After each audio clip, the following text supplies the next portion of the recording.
Welcome to the Group of 78's first webinar of 2021. My name is Roy Culpepper. I'm the chair of the Group of 78. First and foremost, with my colleagues in the 78, I'd like to convey our best wishes for a happy and healthy new year. As we emerge from 2020, the world's most pressing problems, the threat of climate catastrophe, the danger of nuclear annihilation, and of course, the COVID-19 pandemic continue to pose existential threats to humankind. But there are also crises that are more geographically focused, with the potential for widespread devastation, among which conflict in the Middle East looms large. This is the subject of today's webinar. As you know, our discussion is taking place at an historic conjuncture. The US is in the throes of transition from a chaotic and unstable regime that showed little interest in a just peace between Israel and Palestine to one that offers the hope, at any rate, of an administration that is less one-sided in its approach. But before we get our hopes up too far, let us remember that there is a long history of efforts by the US and others going back many decades to secure a lasting peace in the Middle East, efforts that ultimately failed. To help us understand the evolving situation in the Middle East today, we are fortunate in having with us 4 scholars who have written and published extensively on the issues at stake from a Palestinian, regional, Israeli, and Canadian perspective. I'd like to extend a warm welcome to Ines Abdelrazak, Ala Tartir, Shir Hever, and Jeremy Wellman. They will be each formally introduced by Ruby Daher, who is our moderator for the webinar, and I'm going to introduce Ruby now. Ruby Daher has studied at both Carleton and Ottawa universities, has a doctorate in public policy and administration from Carleton University, and is the recipient of numerous awards and scholarships. She currently teaches in the School of International Development and Global Studies, University of Ottawa. She's worked with the Canadian International Development Agency, Caribbean Development Bank, the University of Central Asia, and Global Affairs Canada. She is trilingual in English, French, and Arabic. Ruby is a member of the board of the Group of 78. In October, she made an incredibly good presentation in a G78 webinar on the crisis in Lebanon. Ruby, over to you. Thanks. Thank you very much, Roy. Thank you for that wonderful introduction. Thank you for the Group of 78 for putting this wonderful event on. Thank you, Roy. Thank you, Sarah, for everything that you've done. Thank you for all the panelists that are joining us today and agreeing to participate. And thank you for everybody who's attending. And so, as Roy said, the Middle East region has been a very tumultuous region. A lot of actors have been involved in the region, going as far back as we have documentation. The US has been involved, Canada hasn't been involved, but as well, we cannot forget, yes, the role of Great Britain and France and others, but also, I think, quite importantly, the role of multilateral institutions and global governance institutions. Their actions and their inactions. So we can't just focus on what they've done, but also what they didn't do, how they didn't react. So today we will hear from, again, 4 wonderful panelists who will take us through a very rich analysis that will touch on the local, regional, international, global aspects of this crisis, of the situation related to Israel and Palestine. Each presenter will have 10 minutes to present, and then following that, we will have a Q&A section. Please use the Q&A section to write your questions. So the 4 will present. Following that, we will start asking them the questions that are in the Q&A sections. If there's a question that you is similar to the one that you would like to ask, and that is something that is interesting, or you would like to make sure that it is answered, please like it. The more likes there are to that question, the more the question moves up in the queue, and the quicker we can get to that question. And as the questions have been answered, I will be removing them from the queue to make sure that we can manage the queue, and we will try to get through as many as possible. And then finally, after that, we will have closing remarks by Roy. And so to start off, Ines Abdelrazak will start us off with a very interesting discussion on the situation pretty much in Palestine. And she will, I think, provide a very enriching, real, experienced discussion of how the Palestinians see the situation on the ground. And she has quite a bit of experience in doing so and in researching this topic. She's the advocacy director of the Palestinian Institute for Public Diplomacy, a Palestinian independent organization based in Ramallah. She focuses on international relations and questions related to Palestine. And as we go through, I will introduce each speaker when it comes to their turn. So Ines, over to you.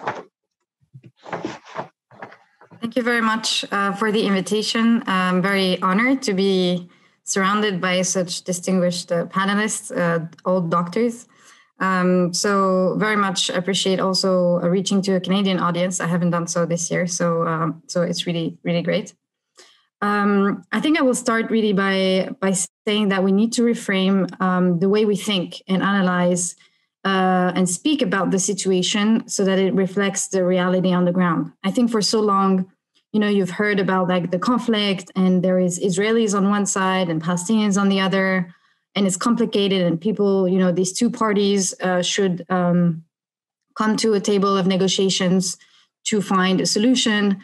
This is very remote, I think, from the current reality of the system we live in Palestine.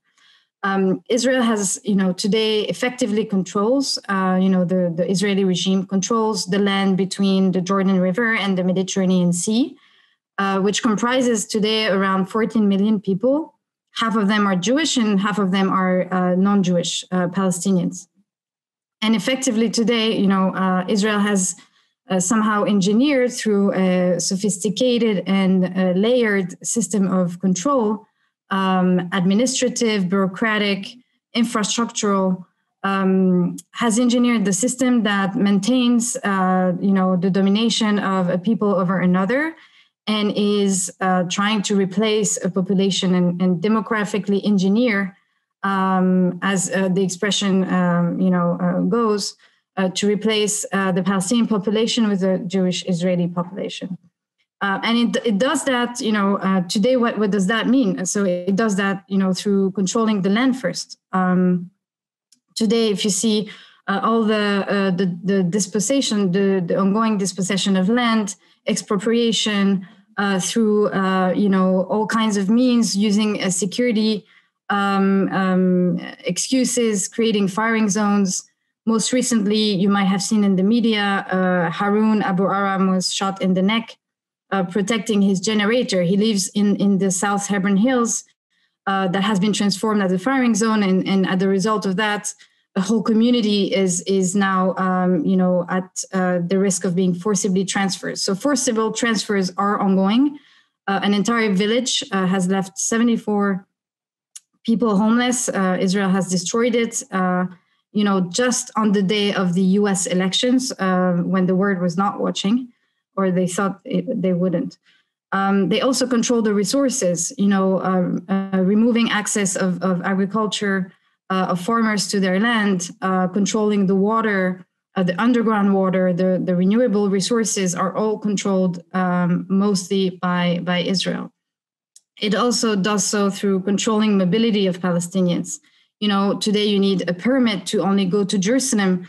From Ramallah, we need to pass at checkpoints and at the wall. And you need a permit to, go harvest your olive. If your field is on the other side of the wall, there are more than 700 obstacles, like road obstacles in the West Bank. Some villages are surrounded by checkpoints because settlers live around. And so, in Jerusalem, you have to prove your center of life constantly. Otherwise, they will remove your permit, and you can never build, without permit, and you never get a permit. So effectively, you cannot build your home. And if you do, it gets destroyed by bulldozers.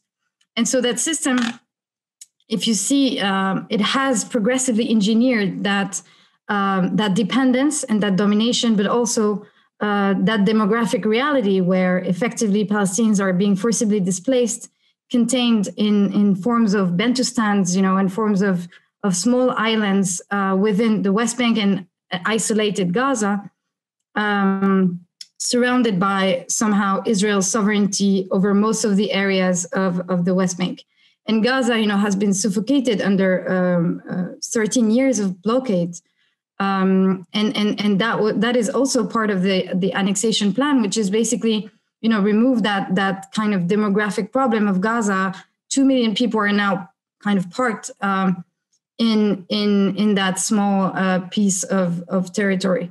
So effectively, what that reality is not, again, Israelis on one side, Palestinians on the others, but a life where if you're a Jewish Israeli today, and I am fortunate enough to have a foreign passport, which means I can go in and out without the permits that most Palestinians need. And I can take the roads that the settlers take. And so I see them. And I can see that if you're a Jewish Israeli today, you go to work and your life is smooth from actually the Jordan Valley to the Mediterranean Sea, because the infrastructure and the roads and the tunnels and the connections between the settlements in the West Bank and Israel have really been, made so that their life is completely smooth and they don't have to see Palestinians. But for Palestinians, you are under constant, threat of, being arrested if you're in the wrong place. You need a permit to do anything. You cannot, marry or who you want or study where you want because you have obstacles to do that, because you cannot move to Jerusalem, or you cannot go to the university in Jerusalem when you're from a village nearby, etc. And so, in fact, like today we have this regime of structural inequalities built on injustices. And so it's not about, I think, being pro-Palestinians or pro-Israel, but really about like, how can we build a future, in that land between the Jordan River and the Mediterranean Sea, where like effectively when you're born with equal rights, I think, between two people, and the colonial reality is not there anymore. And I think this is what I think a lot of the analysis around the peace process and how to move forward and analyze this, in the realm of compromises, each side has its responsibilities, is not helping for us to move forward. And I will end by saying that the problem with, effectively, why did we get here today, and why Palestinians feel so really fragmented, and they are fragmented, and they feel really abandoned by the international community is the impunity. I think the complacency towards Israel's continuous violations of not only international law, but Oslo Accords, the continuous colonization and the control of entries of goods, the demolitions. All of this is against even the Oslo agreements that were signed in the 90s, and that constantly Israel has thrown under the bus. And so effectively mere condemnations and paying lip service to peace, which what the Oslo Accords have allowed. You can still call for a two-state solution and call for negotiations, but effectively it has, without consequences and without accountability for these violations, it has contributed to even strengthens Israel's culture of impunity. In fact, what the latest things have shown is that they haven't even been rewarded by normalizing this regime. So I think I'll stop there, and we'll be happy to for the discussion later. Thank you, Ines. You raised, I think, very valuable points, and I think thank you for that human aspect of the reality of Palestinians. I think a lot of us who read things tend to make it more about issues and not about the humans that are there. So thank you for that really interesting analysis. Next speaker is Dr. Ala Tartir. Dr. Ala is a researcher and academic coordinator at the Graduate Institute of International and Development Studies in Geneva, a global fellow at the Peace Research Institute in Oslo, PRIO, and a program and policy advisor to Al-Shabaka, the Palestinian Policy Network. Dr. Ala has a website, www.alatartir.com, and I think we are going to be putting up the websites and the handles in the chat box for everybody to have access to those. So Dr. Ala is going to give us a more or less of a regional overview on the situation and going back to the Abraham Accords and situating all of this for us in sort of a historical perspective and coming to where we are right now. And, also looking at the role of Canada in what has unfolded in the region and in the area. So over to you, Dr. Ala. Thank you. Thank you very much for the invitation and the introduction. And it's truly a pleasure to be here with all my fellow speakers and also to address the distinguished audience. And thank you for attending the panel today. In my 10 minutes intervention, I would like to focus on some key issues and highlight some key messages, if you like, and put out some arguments for the sake of engaging in a debate and expanding that debate, but also try to inform policy making and some of the policy options that that policymakers advocate and prescribe for the Middle East and Palestine, Israel. In particular, I will reflect mainly on issues related to the so-called Abraham Accords and the normalization deals between some Arab countries and Israel, as well as reflecting on Biden presidency and the incoming US administration, especially vis-a-vis the Palestinian-Israeli question.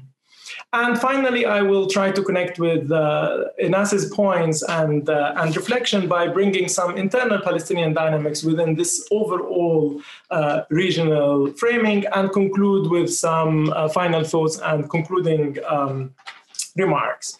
So let us start with the most burning issue, if you would like, as some observers might argue, which is Biden presidency.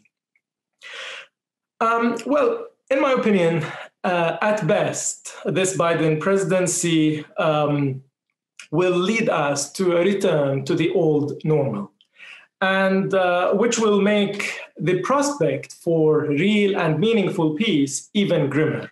Going back to the old normal is not good news for true peace that we all aspire. And by doing that, this is not breaking news per se, because this is in line with previous US administrations, being from Democrats or Republicans. This is what they have done over the years. Going back to that old normal is what Biden will bring here. And that is dangerous because basically it solidifies the structures, the systems, and the mechanisms of apartheid, of settler colonialism, and of military occupation.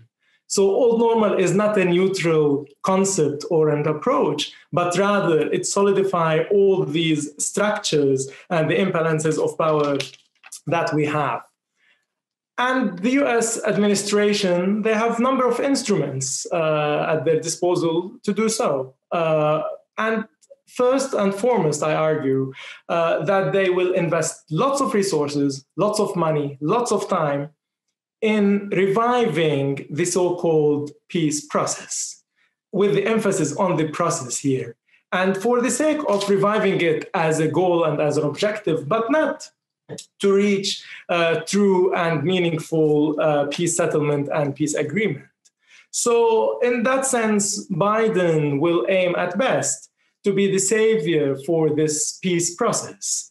And we'll try to gather around him some major international actors like the European Union, United Kingdom, as well as Canada, to join him in this effort to celebrate the return to the old normal, the return to the peace process, and engage in that party. But I argue that all these actors are going to the wrong party, in fact.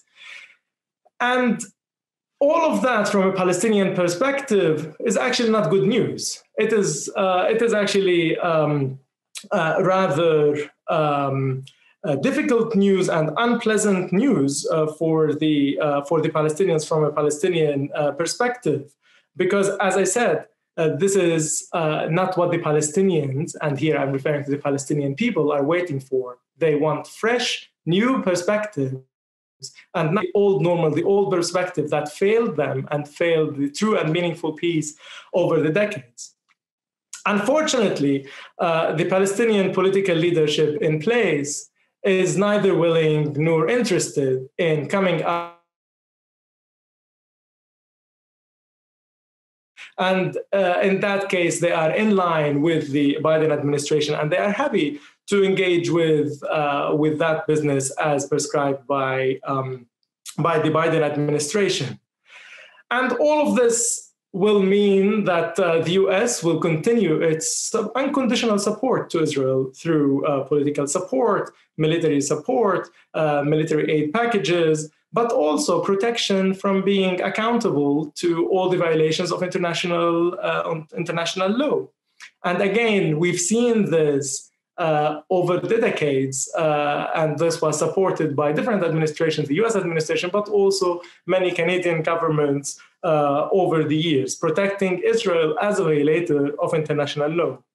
So unfortunately, I don't see this changing with the Biden administration.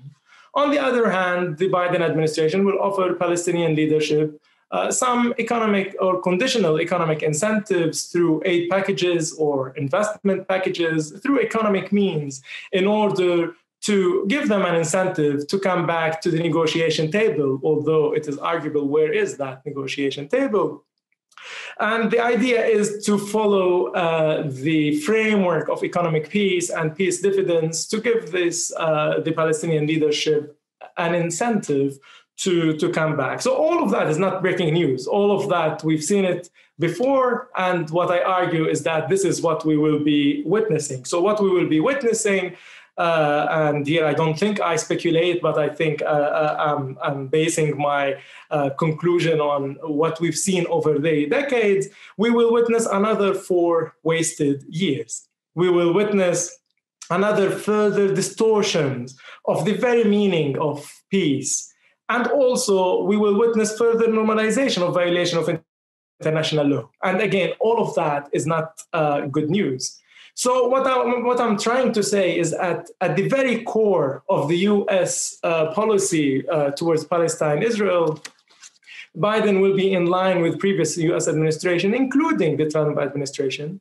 Possibly, and very likely, what will happen is that he will repackage it a little bit different to look a little bit fancier. But at the very core of it, it cannot deviate from the well-trodden approach that the US administration followed. So I'm not optimistic in that regard. So you might say, well, all of that sounds very depressing. What can we do? That's bad news. Bring us some good news. Well, I will try. So I will try to hear what we can do to reverse this depressing picture that I just painted.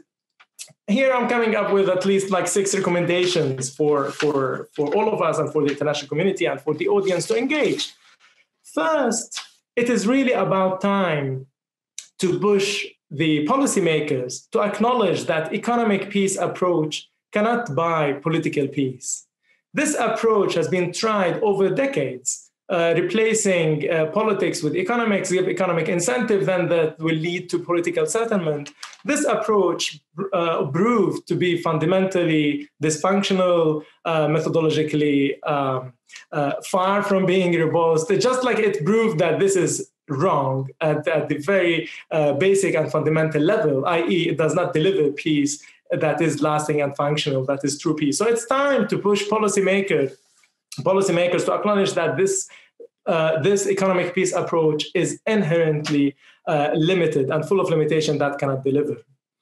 Secondly, it is time to act differently and meaningfully. And what I'm referring to by acting differently and meaningfully, it is time to implement sanctions and enforce accountability. It's enough of the international community accepting settler colonialism and apartheid as acceptable paradigms. They are very clear crimes according to international law, very noticeable, very recognizable, but the international community so far at the official level decided to live with them. It's enough of that. And if we want to reverse the depressing picture that I started with, it's time to implement sanctions on Israel and enforce accountability. Thirdly, and this is very much also relates to Canada and Canadian policy making, which argued that securitization can bring stability and therefore can lead to peace. Well, I argued that, yes, stabilization can bring stability, but it will never, ever bring democracy or peace. And the Canadian policymaking was centered on supporting the security sector of the Palestinian Authority, on the stabilization and security collaboration and coordination between Palestinians and Israelis. And it's time to stop doing that because that caused enough harm. So if we want to change the realities, these are some entry points to deal with. Fourthly, and here is also in line with what Inas mentioned earlier, I think it's really time to stop talking about peace. It is really irresponsible to talk about peace now. What would be responsible is to talk about all the prerequisites for peace, because peace is very, very far. If we want to reach the peace settlements, then let's deal with all the prerequisites. And that will be very, very daunting task to do. And the fifth point, and maybe the final or the one before the final, is like, it is really important to look for sources of inspiration and optimism. And let me be very clear. These sources of optimism and inspiration, they are neither in the US nor in Canada, and definitely not in Israel. We need to look to other directions in order to find sources of inspiration and optimism, and we can come back to that in the Q&A. And finally, because at this time, everything is connected throughout the world, it is time also to engage in serious processes to reform and engage global governance structures and institutions at the global level in order to deliver at the local and regional level. So this is like the first element of my intervention. The second element, and I will be also brief for the sake of time, is to reflect briefly on the emerging new regional dynamics or new region in light of the so-called Abraham Accords and the normalization deals between Israel and some Arab states. Well, let's state some basics, because it seems basics, they really matter nowadays more than before. It is really, this so-called Abraham Accords, it is really not a peace agreement and not historic breakthrough, as many observers, as many policymakers would like us to believe in, joining this hype that this is breakthrough, this is historic moments. It's not. It is actually a prime example of what the distortion of peace means. It really distorted the very meaning of peace. At best, these arrangements or these normalizations deal are economic and diplomatic arrangements between actors to respond to mutual benefits, on one hand. On the second hand, they are an expression of the formation of an alliance between these actors vis-a-vis or to face a common threat. That's what is really the core thrust of Abraham Accords. And some might argue and say, well, but that accord stopped the Israeli annexation of more lands of the occupied Palestinian territories. Well, that's myth, that nonsense, because actually all what it did is that it empowered the Israeli politicians, the Israeli army, and the Israeli settlers to be even more violent in physical and non-physical way. All of that has nothing to do with real and genuine peace. And therefore, it is really misleading, irresponsible, and dangerous to call this peace accords. it is really the exact opposite. I'm not trying to underestimate the magnitude of this enterprise, because it is really a major threat to the Palestinian struggle for freedom and self-determination. It is a violation of the Arab consensus, if you want, and also it goes against the wishes of the Arab nations and the Arab people. So what to do again with this depressing story? I'm not painting good pictures, but I'm trying to flip the coin. And in my remaining 2 minutes, I hope that I have, what can we do with that? So briefly, it is time again to stop supporting repressive regimes. It is no wonder why these regimes are enjoying doing business together. They have some similar values and some similar approaches. And it is time to stop supporting repressive regimes and instead investing in the people and to put them in the core of their political system instead of supporting all the authoritarian trends that are in place. Secondly, it is time to rebuild the Arab bloc. And here, I'm not under any illusion to say that Arab unity is around the corner or it will be achieved. No, I'm not saying that, but I'm saying that it's time to ensure accountability when it comes to the mega big issues for the Arab nations, for example, the case of Palestine, to have very clear guidance and very clear lines for the policies. And here, Canada is also concerned, as well as the US, to stop really enforcing and subsidizing the intra-Palestinian divide that they've been doing over the past years. It's time to stop that if we want to have the Palestinians really engage in a very meaningful process. So I think just to conclude all of this, I would like just to end with three main messages. The one that I started with earlier at the beginning, which is really let's stop talking about peace and start acting in order to fulfill and address the prerequisites for peace. I'm stressing this because talking about peace is really misleading, very much misleading, and diverting all the attention. We really need to talk and act on the prerequisites. Second, let's support the Palestinian people in their effort to reclaim their political system and to rebuild their political system and reinvent the governance model that they have. And by extension, they will build their leadership. And by the extension of the extension, they will redefine the meaning of peace. So supporting the Palestinian people is key. And that does not mean supporting the Palestinian leadership, because there is a wide gap between both sides. One entry point for that is the Palestinian Liberation Organization. It is time that the Palestinians reform it, reclaim it. It is dead. It is not functional now, but it is the umbrella organization that can put them closer to self-determination and to achieving their right. And finally, let us always start from the nature of the one-state reality that we have in any kind of intervention, in any kind of engagement that we have with Palestine, Israel. What matters most is the one-state reality that exists today.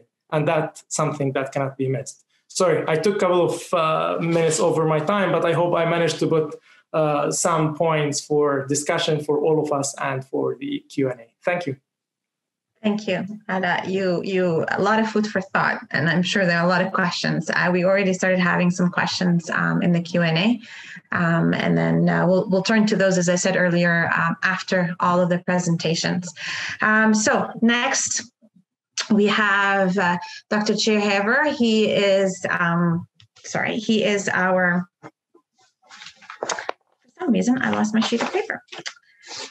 Oh, here we go. Sorry, Jure. He is an independent economic researcher and journalist. He has his own website, jurehaver.com as well.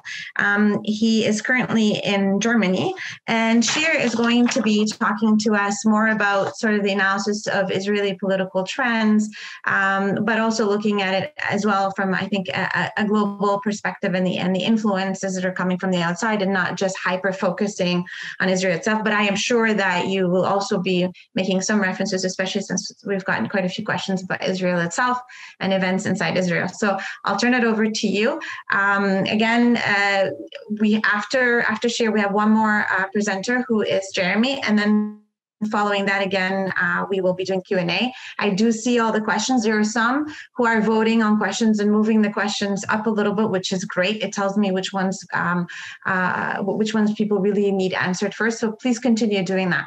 Shir, over to you. Thank you very much, and thanks for the invitation. It's a great honor to be here. And I'm also very privileged to speak after the excellent presentations of Inas and Allah, because now I can just continue in what they were saying, and I can avoid repeating the very important points that they've already made. And I want to start with Donald Trump. We're now at the final days of his administration. As we're speaking, the Congress is debating whether to impeach him. And I think even though his administration comes to an end, there's going to be many more years in which the impact and the lasting impact of this administration will be discussed and debated. And I think there is at least one point where we can see some method to the madness, which is a very sustained effort by the Trump administration, not necessarily by his own design, but also by the people around him, to undermine what he called globalism.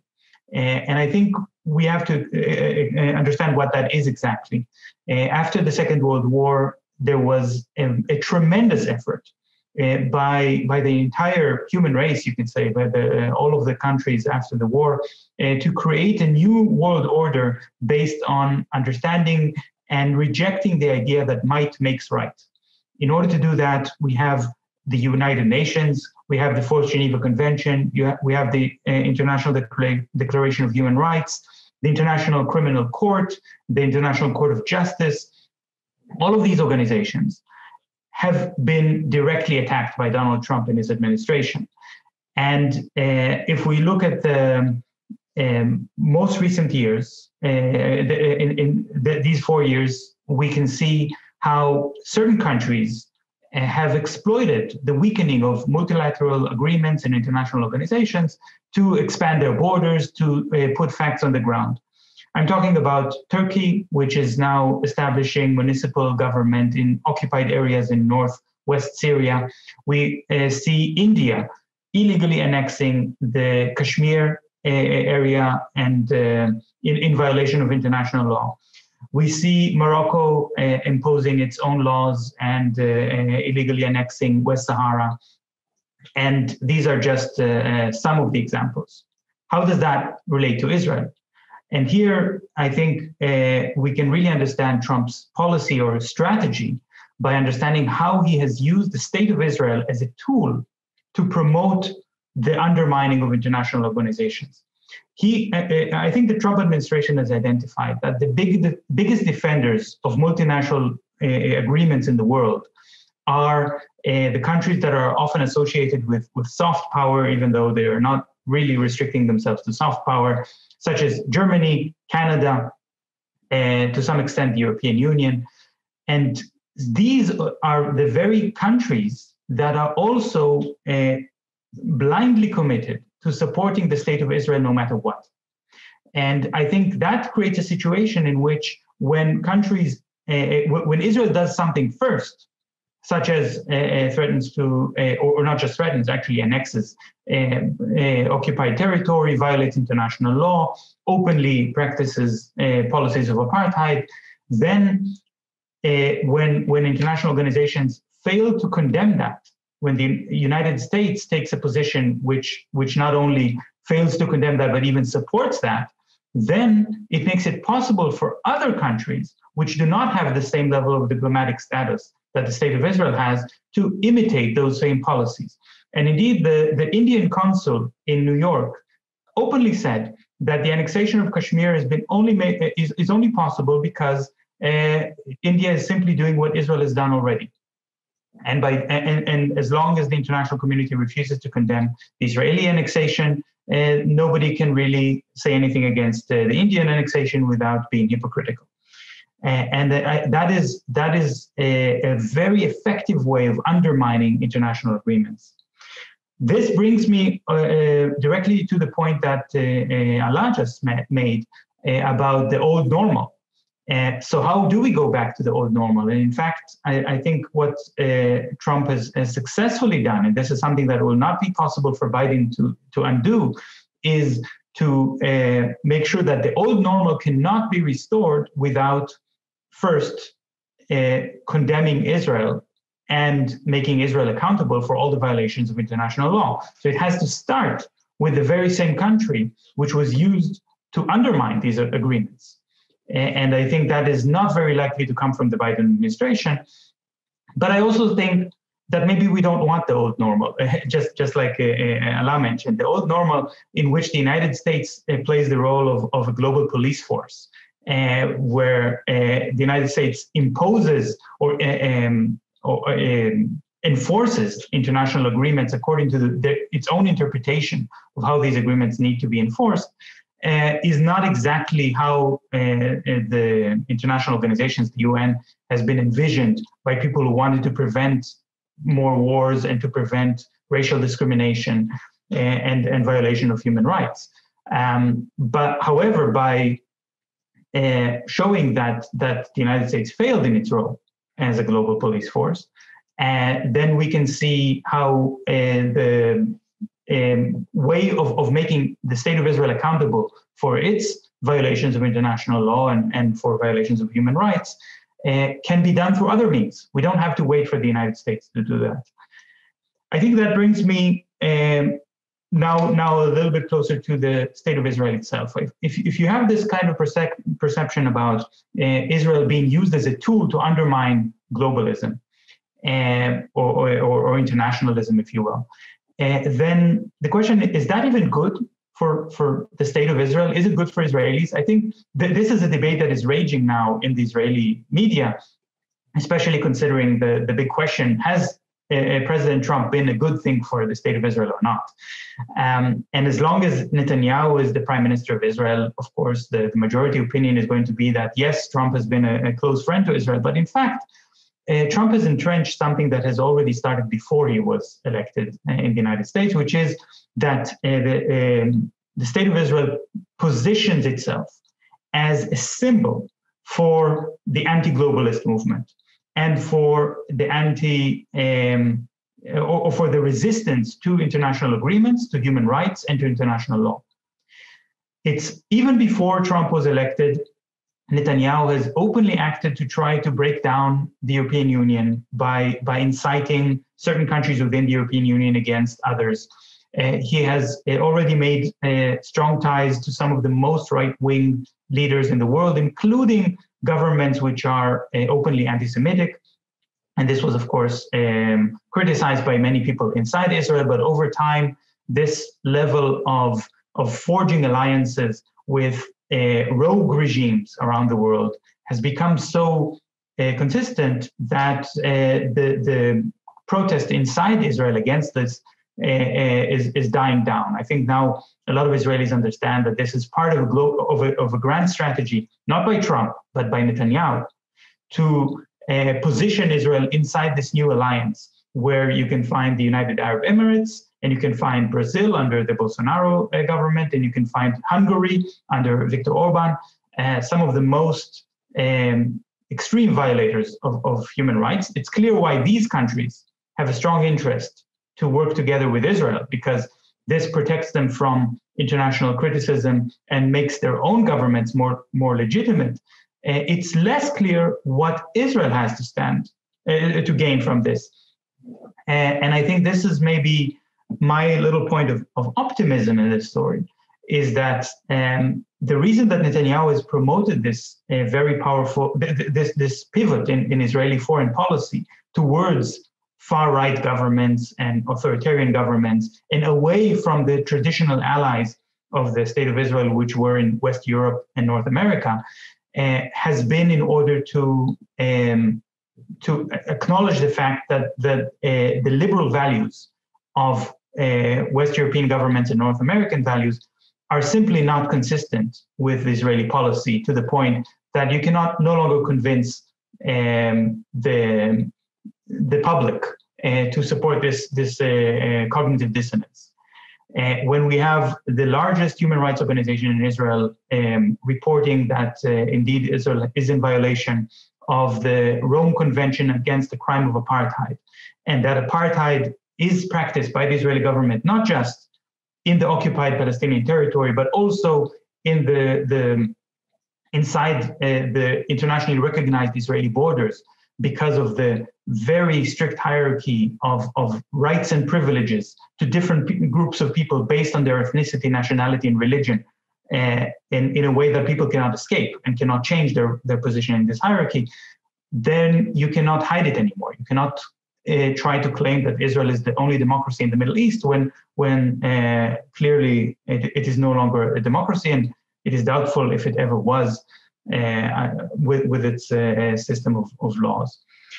So I think the reason that Netanyahu has reached out to the far right has been an act of desperation, trying to find the last remaining governments who are willing to ally with the Israeli occupation and colonization efforts of Palestinian territory.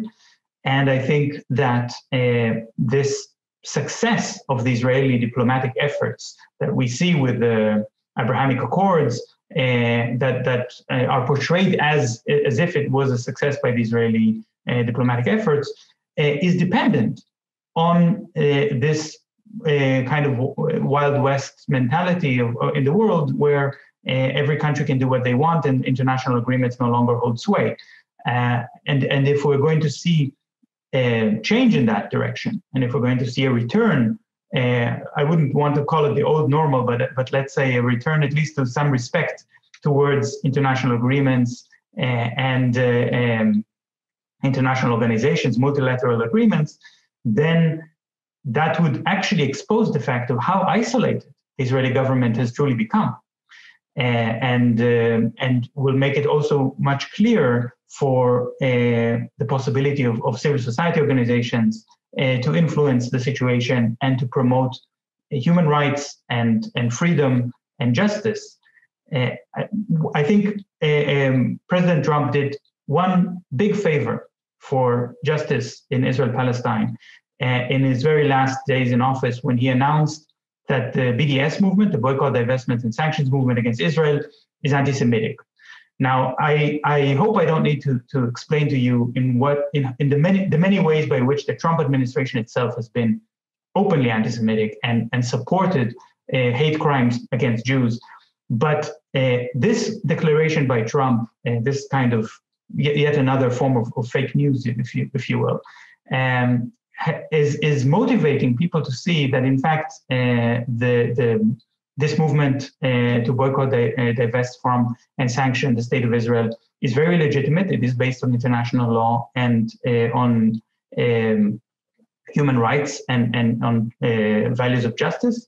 So I think this movement is going to get a great boost. Those who oppose the movement and those who dare to accuse it of anti-Semitism are allying themselves with Trump. And like I said in the beginning, Trump is now in his very last days of office.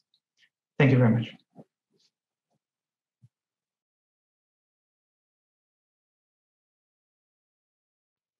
Thank you so much, Jure. Sorry about that. I'm taking so many notes that my paperwork is everywhere. It's so enriching.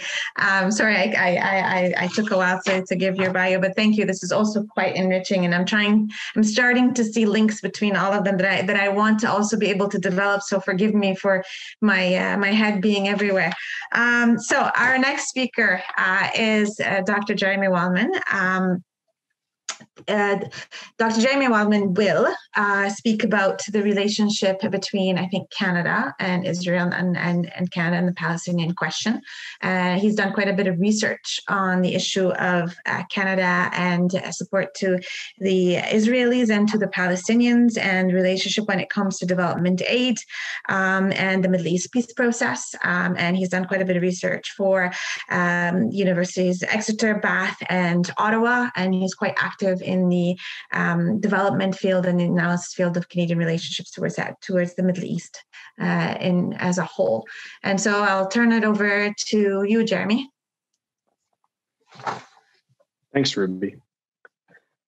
So what I'm going to talk about is Canada's role and why Canada is actually a player in this discussion, because we often don't think about Canada as being a major actor in the Middle East.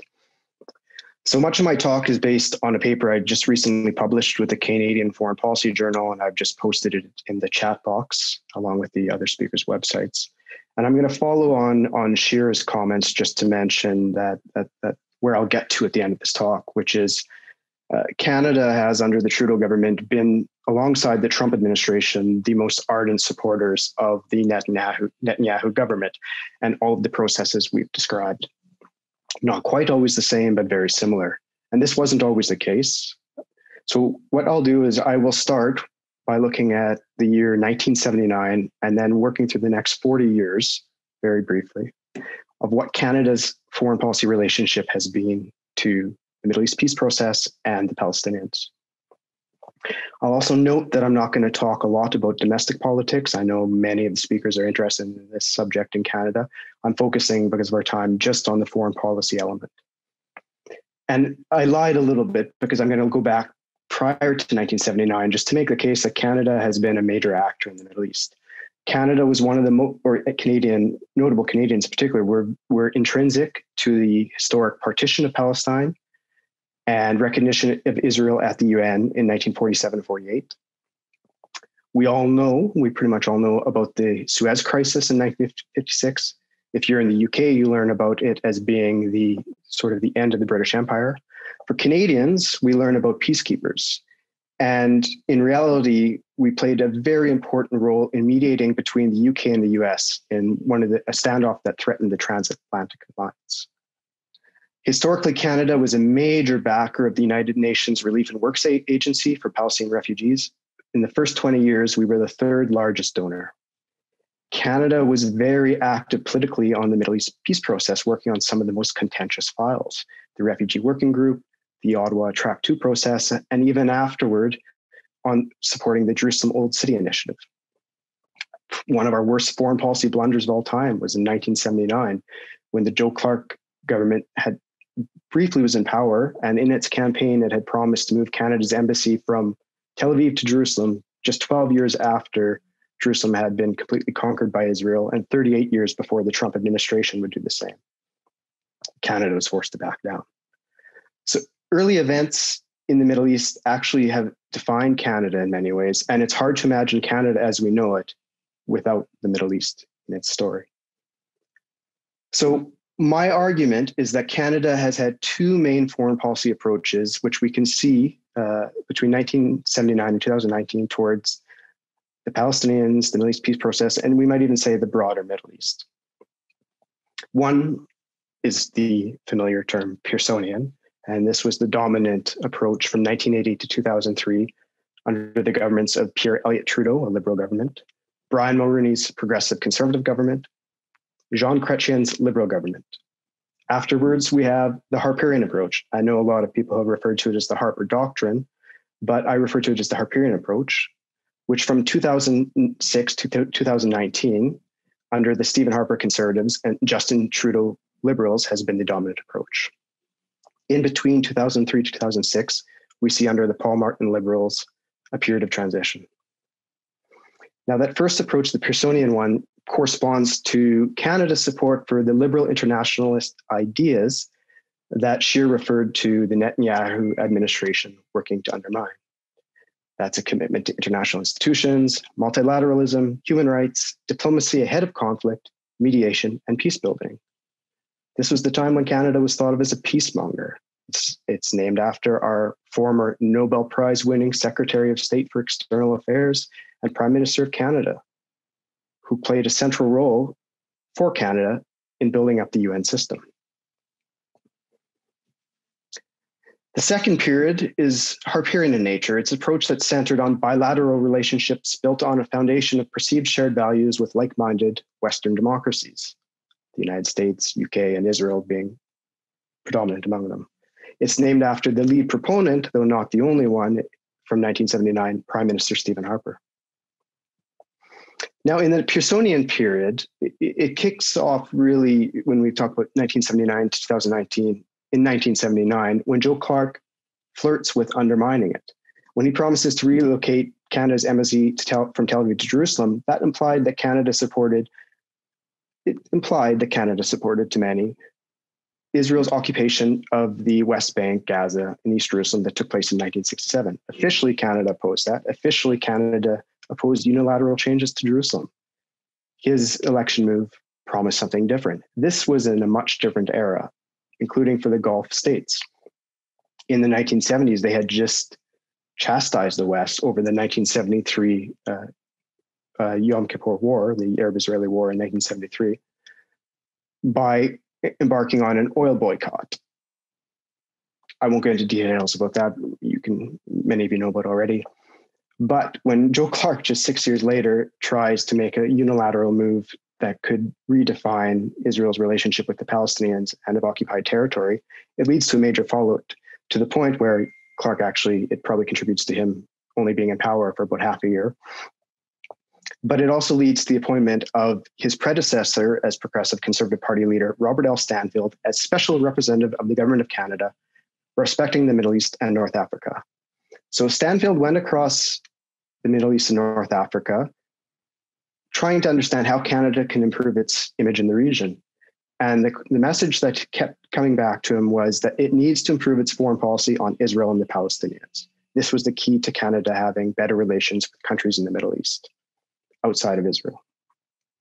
Stanfield also concluded that Canada's contribution to a just and lasting peace was more important than economic interests. So that is, peace should come before economics, not economics before peace.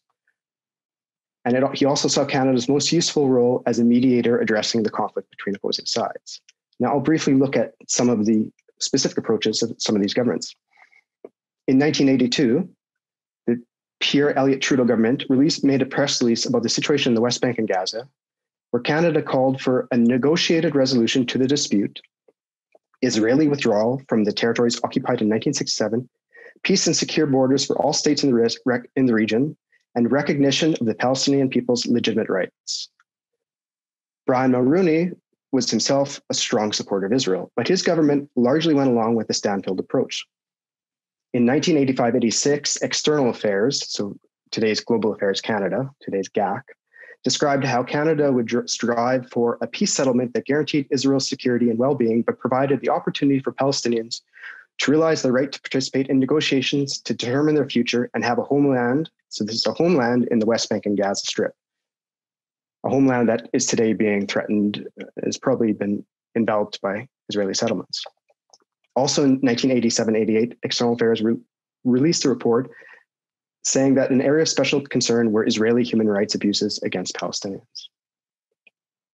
In 1989, Joe Clark, at that point, the Secretary of State of External Affairs, so Foreign Minister, for those of you not familiar with that term, said Canada would support self-determination and started voting that way at the United Nations General Assembly.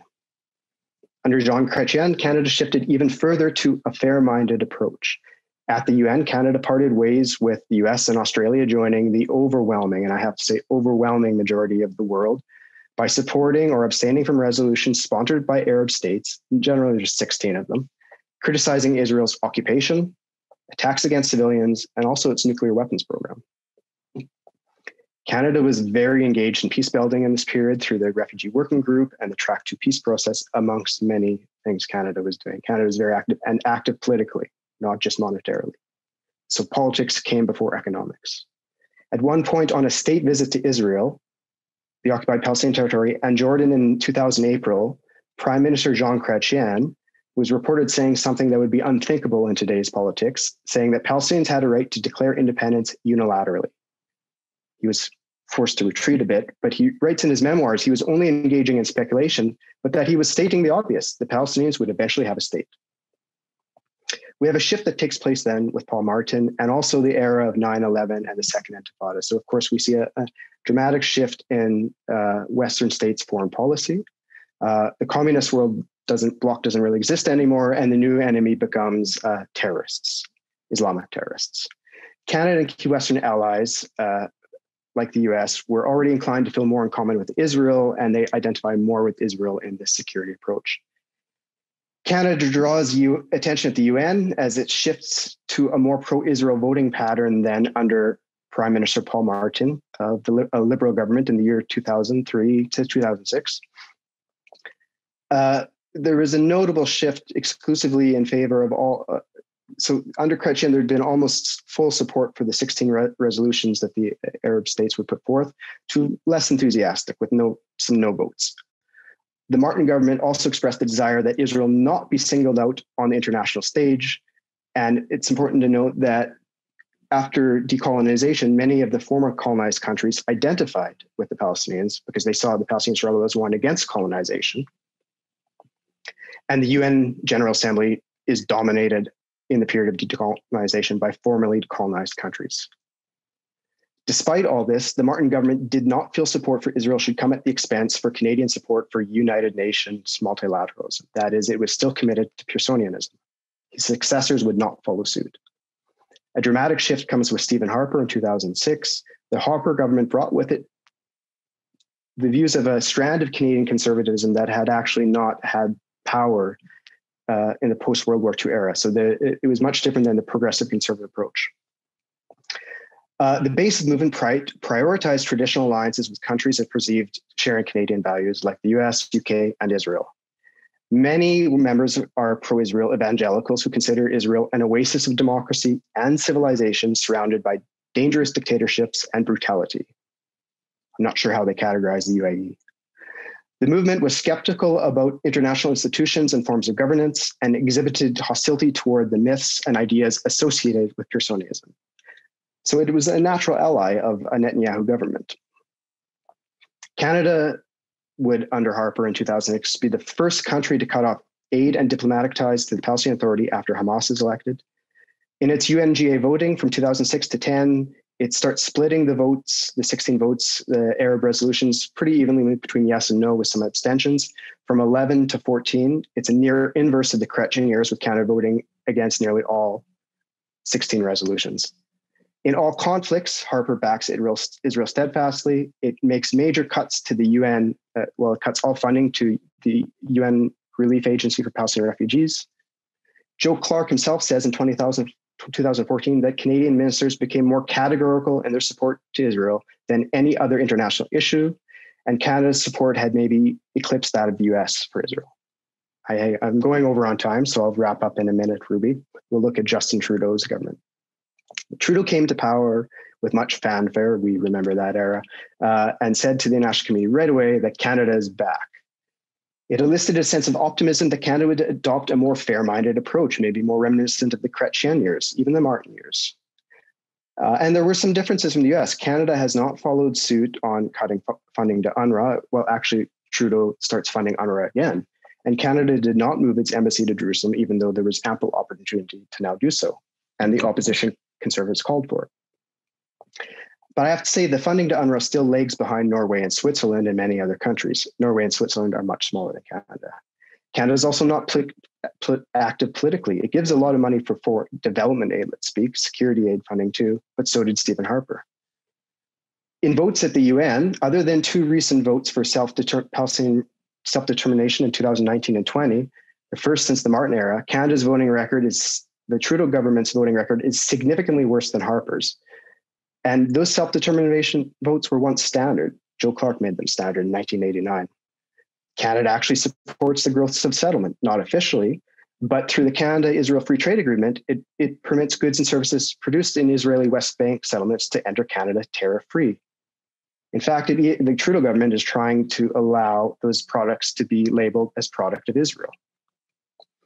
The Trudeau government has publicly disparaged Palestine rights activists. Even in 2016, over Twitter, it denounced the appointment of Western law professor Michael Link as the special rapporteur on the situation of human rights in the Palestinian territory occupied since 1967. Trudeau himself only ever speaks about Israel and Palestine to disparage Palestine rights activists and effectively to tie them to anti-Semitism and condemn BDS. Its focus on Israel, it also emphasizes that it sees the focus against Israel at the UN as a form of it opposes as almost a form of anti-Semitism. Chrystia Freeland said that if Canada had won its UN Security Council seat that it's lost in 2020, it would be an asset to Israel.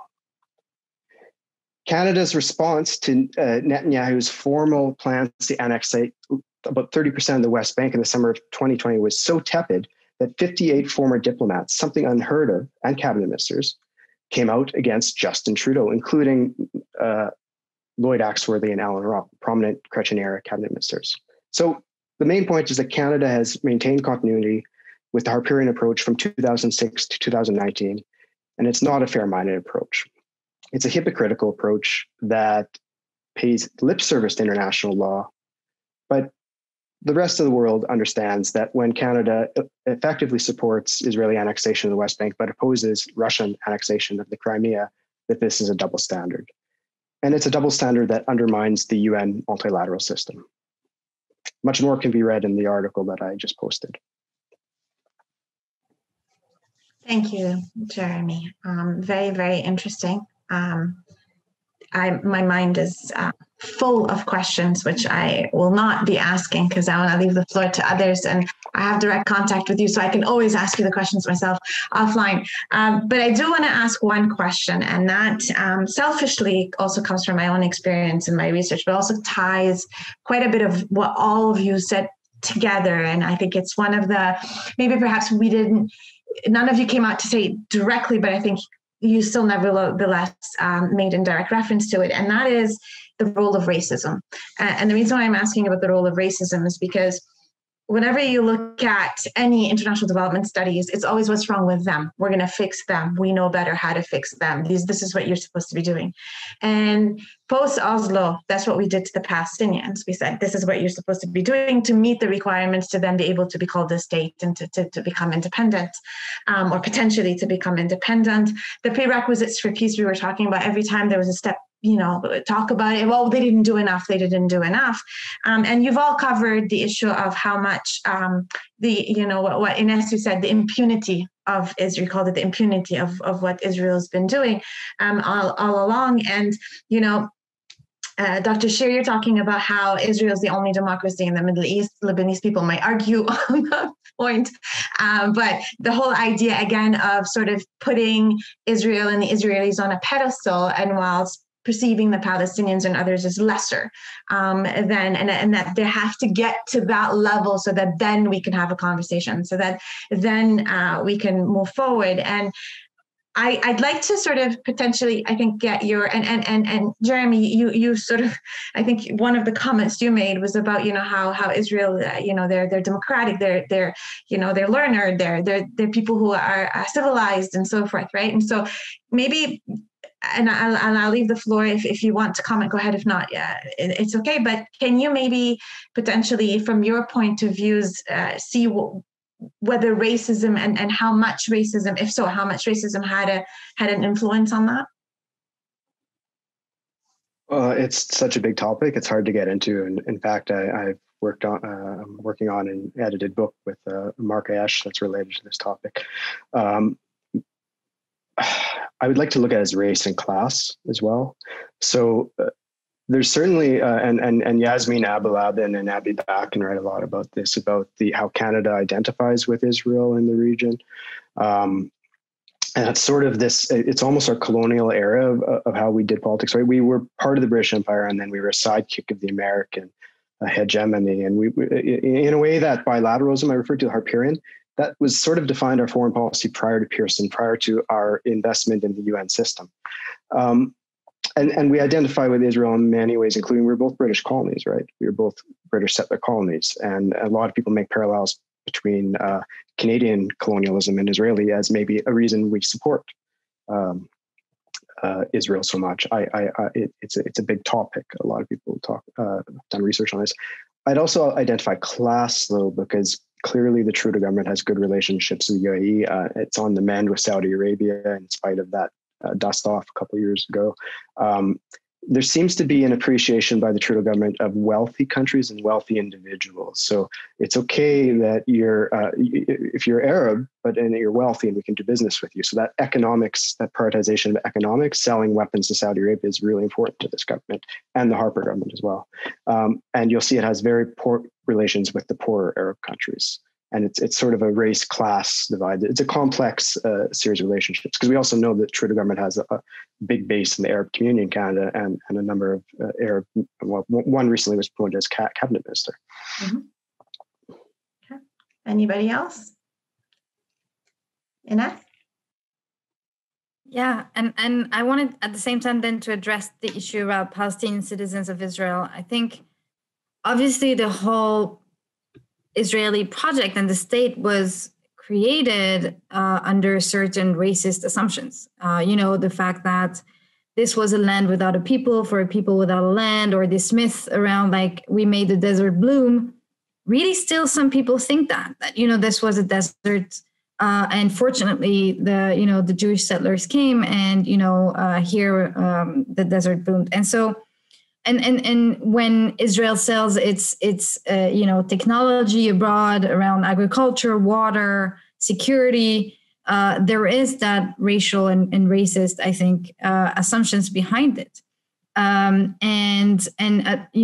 to today, obviously, when we see how it has evolved. Things have only worsened.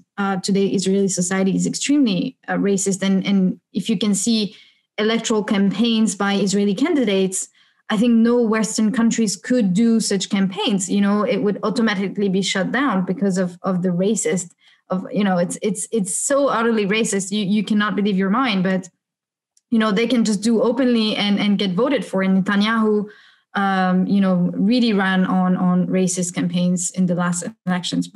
And so if you see, like the problem again did not start in 1967, and it really started even before 1948. But let's say 1948 as a milestone, there was literally the ethnic cleansing of Palestinians, and let's say those who remained and who could remain. Those that were not made refugees either inside the West Bank or Gaza or in the surrounding countries became citizens. But I think what a lot of people forget is indeed how racist the regime is still. And so that's why B'Tselem yesterday, said it's an apartheid regime even inside Israel, what Palestinians have been saying for so long. Because if you're a Palestinian citizen of Israel, what people call Arab Israeli, but Arab, tends to, I think, remove the Palestinian identity and is also, diminishing and racist. Is that from 1948 to 1966, they were under military ruling. They were under military law, like inside ghettos made, from the cities they stayed in under military ruling when Jewish Israelis were free and under democratic ruling. And today there is like 65 laws that are discriminatory against Palestinians. And in fact, I think the milestone recently was the nation state law that now it's in the constitution or in the basic law, because there's no constitution, but in the basic constitutional law, that the Jewish character of the state is a national duty. I can't remember the terminology, but we can post the law online. And so it has been used now in courts to, in fact, prevent, for most recently, Arab small Palestinian kids wanted to go to a school that's in a nearby majority Jewish town, exclusively Jewish town, like most of the towns. And the court said that no public money should actually go into funding their buses and their transportation towards that city, because it would change the demographics of that city. And in fact, it should maintain its Jewish character because that's a national duty. So you can see how now it's really used in the courts and how it's embedded and accepted in society. And so Palestinian citizens of Israel are caught in that they have more rights than the West Bankers, and they don't want to be ruled by the PA. They live under Israeli ruling, and they have, parliamentarians in the Knesset, but they're still second-class citizens. And the fault lines, I think, as some of you said, I think, are also not that clear. I think it's not Israelis versus Palestinians. Today, a Yemeni Jew in some town has more to do with a Palestinian citizen of Israel rather than a Ashkenazi Jew, a gay liberal in Tel Aviv. So I think we also have to see that the fault lines are changing, and they are not, straightforward Israelis and Palestinians. And I think the future will have to be based on that there is class issues, there is race issues, there is religious issues that we really need to take into account. Thank you. Would Shir Ala want to add anything? Maybe I could just quickly say, you mentioned my point about Israel being a democracy. And of course, I hope it's clear that I said that very cynically. Yes. But I do think that this is a very clear issue of racism. The idea that what differentiates a republic from a democracy is the recognition of minority rights. And when you have a clear perception that only the majority has the right to rule, that is, of course, not democratic, and it's a racist concept. Now, there is no Jewish majority, like Inas said at the beginning. The population is more or less half-half, even though there's now a slight Palestinian majority. But when we talk about the law of the nation, or the law of the nation state, as it's officially called, nobody really uses that name.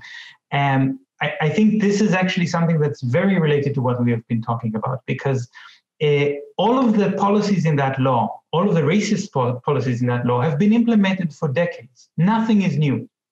The only thing that is new is the fact that the state of Israel wants to openly support this policy and acknowledge the policy, which it didn't do before.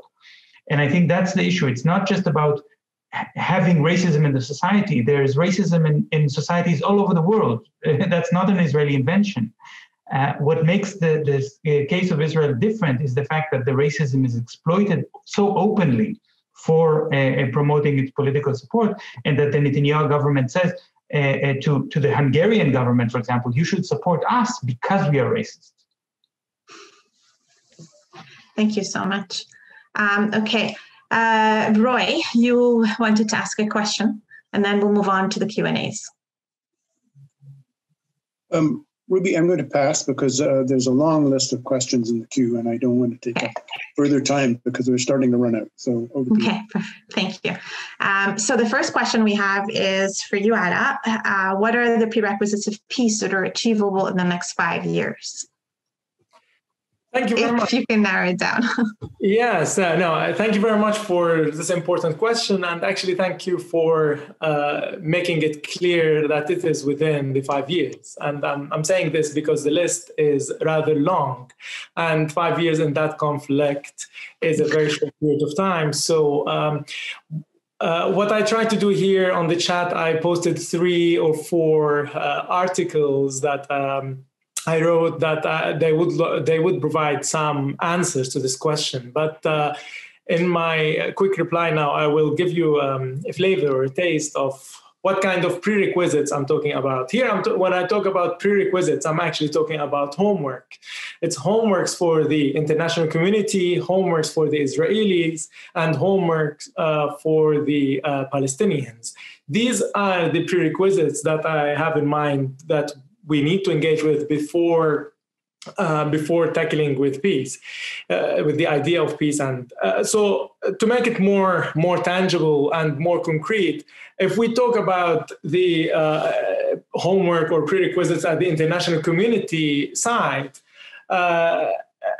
I would list the ending of the US dominance over the Middle East process as one of those prerequisites, which requires a clash between Europe and the European Union and the US administration. So this exclusive engagement of the US should vanish, and that is a prerequisite for meaningful peace. An example.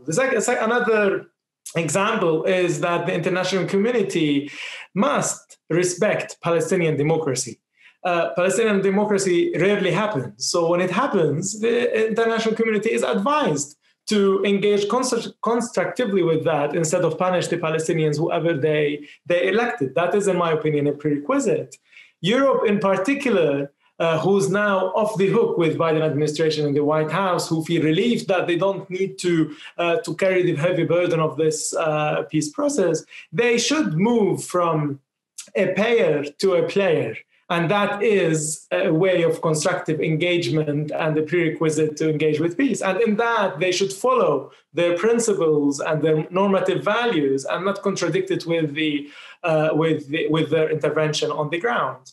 Other areas as prerequisite at the international community level is to respect international and humanitarian law and hold Israel accountable instead of rewarding Israel. Rather, it is time to punish Israel as a violator of international law. And also not to entrench Palestinian fragmentation, as I mentioned earlier. And as Shir also mentioned, it is time to listen to the Palestinian civil society. BDS here is one example and allows space for debate and action. And that is a prerequisite for peace, in my opinion. But the list goes on and on. I don't want to take much time because I am aware that I spoke far too much in my intervention, more than my allocated 10 minutes. But one of the articles that I posted is titled "Decolonization Now and Peace Later." I would like to invite you to check that article because I have three prerequisites or three homeworks for Palestinians and three homeworks for the Israelis to do. The Palestinian side, and as one of the other questions asked about, is really the absence of representative, accountable, and legitimate political leadership. That is a prerequisite for peace. The absence of culture of debate, that is a prerequisite for peace. The fragmentation on all fronts at the Palestinian side is a prerequisite for peace. It doesn't make any sense to engage in serious peace process if these prerequisites at the Palestinian side are not there. At the Israeli side, the unwillingness and the inability to recognize and feel the cost of the military occupation, colonization processes, and apartheid regime by the Israeli public, including those who claim to be progressive, really baffles me. There is very clear reality on the ground, but the lack of interest in seeing it is really problematic. And it's a prerequisite for peace that Israelis feel it, they know it, they see it, they acknowledge that it is happening there. Otherwise, there is zero incentive to engage in any lasting peace negotiations. But also, and I reflect in more details in the article, is this feeling of overall superiority problematic at the very, very human level. So how do you want to engage with politics, with interaction between human beings, if you as an Israeli feel that you're superior to me as a Palestinian?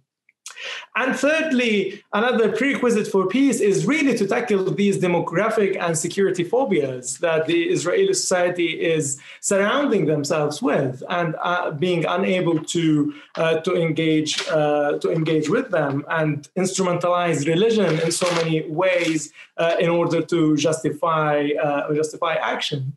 And another prerequisite, it's very basic, it's very simple. Where is the Israeli peace camp in all of this? Where are the Israeli partners for peace? To establish peace, you need a meaningful, real peace camp at the Israeli side that is able to engage with the international law and respect it and respect the international norms, and we have it. But fundamentally, the continuation of apartheid, the continuation of settler colonialism and military occupation contradicts fundamentally in all possible ways with any kind of meaningful peace. So, yeah. I just to push perhaps others, because I know I'm jumping the queue, but there's a question specifically related to Palestinian unity and what Awad Lubani says, incompetence of Palestinian leadership. And the question is, what are your recommendations about promoting new youthful leadership that turns the table on all current leadership? And I think you were making reference to Palestinians, building political systems. And I think, Ines, you also made sort of reference to civil society and the Palestinians. So maybe, and anybody else who wants to jump in, maybe we could answer that quickly, please. Absolutely. And I wanted to reflect on the question. It is not the elephant in the room problem, the Palestinian leadership. It is one of the problems, and it is a fundamental problem from the Palestinian side. And I've been critical of the Palestinian leadership for years. And there are ways to address that and flip that to become prerequisites for peace. If you think of the current Palestinian leadership, they are obsessed with the idea of statehood. This is why the Palestinian Liberation Organization was totally dismissed and marginalized, because the Palestinian Authority became the body for representing Palestinians, which is totally wrong in so many ways. This leadership was and is still fixated to the failed two-state solution and two-state solution framework. They're interested in all these internationally pleasing paradigms, but they don't care enough about the internal dynamics. They see the relationship with the Israeli colonizer as a relationship to coordinate and cooperate instead of like clash and confront and resist. So yes, the divide, the absence of legitimate, representative, accountable Palestinian leadership is definitely a prerequisite for any kind of meaningful peace. If Palestinians go to the negotiation table still fragmented, that is just useless. That is meaningless, because this is not how you go to negotiate from a place of strength. So just to add 2 points, or to add just another twist to this answer, there is a need as a prerequisite within the next 5 years for a new Palestinian intellectual and political leadership to emerge, to strategize, to plan, to envision different Palestine, and to envision different political structures and different governance models. And this is not only wishful thinking. Many things are happening on the ground. There are so many repressive structures that not allowing them to flourish. But it is really at the core of the issue. Any self-determination project requires legitimate, accountable, inclusive political leadership and political structures. And these are missing big times. And in order to get closer to peace, Palestinians need to do that as a way to address fragmentation and to bridge the political divide. So I can talk more and more about it, but I just wanted to offer just a very basic ideas what I mean by these prerequisites. Anybody else wants to add a point about Palestinian leadership and representation? Yeah, I very much agree with Ala. I think it's really about transforming the political system. I think the international community is engaging in a quite patronizing way often when it comes to the renewal of the Palestinian polity and political body. And I really want to remind that, it seems that the relationship to the PA and supporting renewal of the Palestinian leadership is evidently necessary. But if they do that, and if we do that without changing the relationship and confronting Israeli colonization and occupation, things won't change. But in fact, given that Israel's willingness, good faith, and interest in ending its apartheid regime is clearly not there, this is where we see obviously the most hope for change. And what's needed is really to allow political agency of Palestinians. That's the prerequisite, where the interventions like the EU funding the Palestinian police that cooperates with Israeli police that repress any form of dissent is not very constructive. This is the kind of intervention from international actors that have a direct impact. And calling for elections of the PA is definitely not the way to go, because the PA is the civil administration that effectively just controls civil affairs in 16% of the West Bank and Hamas in Gaza.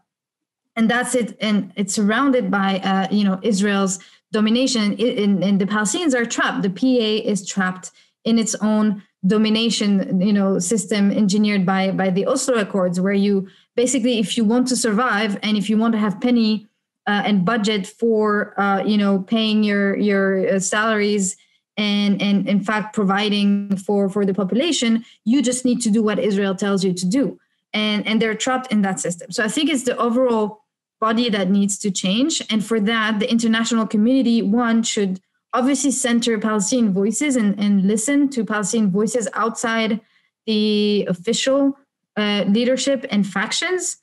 Because again, when you talk about reconciliation, often people think Hamas and Fatah, but most of the society today doesn't really recognize themselves in either.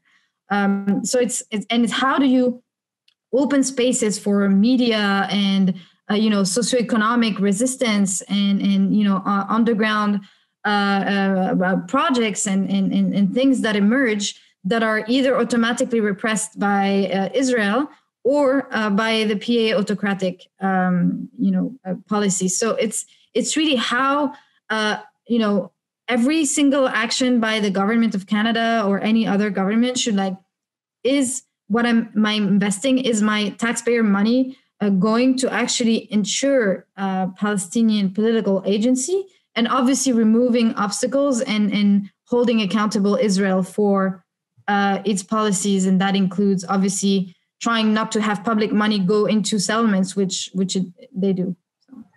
So basically developing a good or advanced or appropriate local political system is basically one that should be done when the environment is conducive to do so from all aspects. Okay, I'm sorry we weren't able to answer all of the other questions that are there. We are at 1:31, and I know Roy would like to say a few remarks at the end. Roy, I'll turn it over to you. Thank you so much. It was really very interesting. Much appreciated. Well, thank you, Ruby. I just wanted to make a couple of points. First of all, a question I would have asked related to the possibility of a rapprochement between the US and Iran and the reinstitution of the JCPOA, which would have an impact on relations in the Middle East, to say the least. And one of the elephant in the room here, of course, is the specter of nuclear weaponry in the neighborhood. So anyway, let's save that for the next discussion. I think we all learned a lot from our distinguished speakers' presentations. We were reminded of how important democracy is, international rights, international law, international norms, and the need for these to be respected as prerequisites before we get to the real business of peacemaking. And the possibility of the Biden administration coming onto the scene as a beacon of democracy is stained, to say the very least, after 4 years of Trump and what has happened in the last week. And God knows what could happen in the next week before and including Inauguration Day. So with that, I'd like to thank Ines Abdelrazek, Ala Tawtir, Jeremy Waldman, and Sher Hever, as well as you, Ruby, for an incredibly scintillating exchange that can give us a lot of food for thought over the next months and weeks. And I'd like to thank all of those who submitted really probing questions. I'm sorry we didn't get a chance to get to them, but it really means that we have to have another session like this at some time in the foreseeable future. Finally, I'd like to thank Sarah Bowles, who is in our control room and helped to make this event successful. So thank you all. Stay healthy and be safe. And thank you for your contributions to peace and rights and good governance. See you next time. Thank you, Thank you, Sarah. Thank you, everyone. Ruby. Thank you to the audience for questions. Thank you.